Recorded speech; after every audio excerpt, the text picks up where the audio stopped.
जय जगन्नाथ।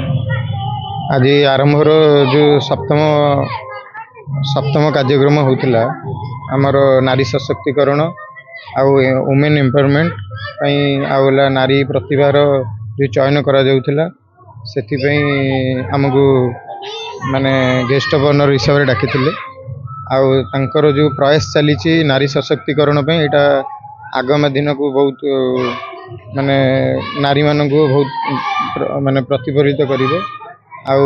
सबुठ बड़ खुशीर कथा होची ओडिशा रे भी आम पुरी जिलार पुरी जिलार 30टा पंचायत आ 32 वार्ड को लेकिन कार्यक्रम अनुष्ठित होईची। एथिरे जो नारी माने सब जोग देइचंती सेमानंकर प्रतिभा जोगुड़ाक लुकायत होउतला लोक जानि पारु नथिले सेमाने ई झोटी झोटी आर्ट आउला सिंगिंग ये सब डांसिंग प्रोग्राम करी लोकों को प्रतिभात करिचंती। एथिपई मोर आरंभर समस्त कर्मकर्ता आउ समस्त दायित्व रे थिबा दायित्ववान लोकों को मोर धन्यवाद अशेष थैंक यू। जय जगन्नाथ।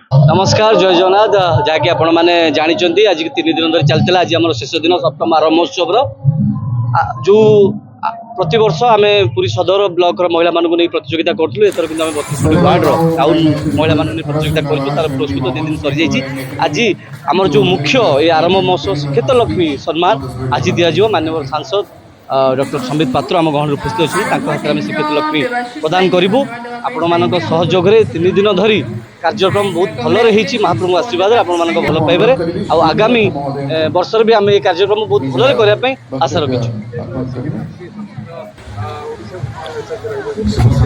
निश्चिंत आमर मुख्य लक्ष्य जो घरे घरे लुचि रही माँ जो मान टैलेंट अच्छी एक्चुअली सब एबे सब माँ मैंने जिते गोटे झीटे बाहर पलाए सी फैमिली बंचे ता पिला बंचे ता स्वामी बंचे ता परिवार बंचे किंतु निज बंची पारे ना।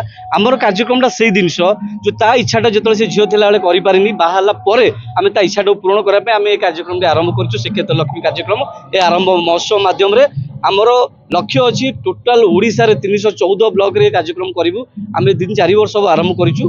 भगवान का आशीर्वाद रहे सब बधान व्यक्ति मान सहयोग रहे 314 ब्लॉक रे कार्यक्रम करने आशा रखी।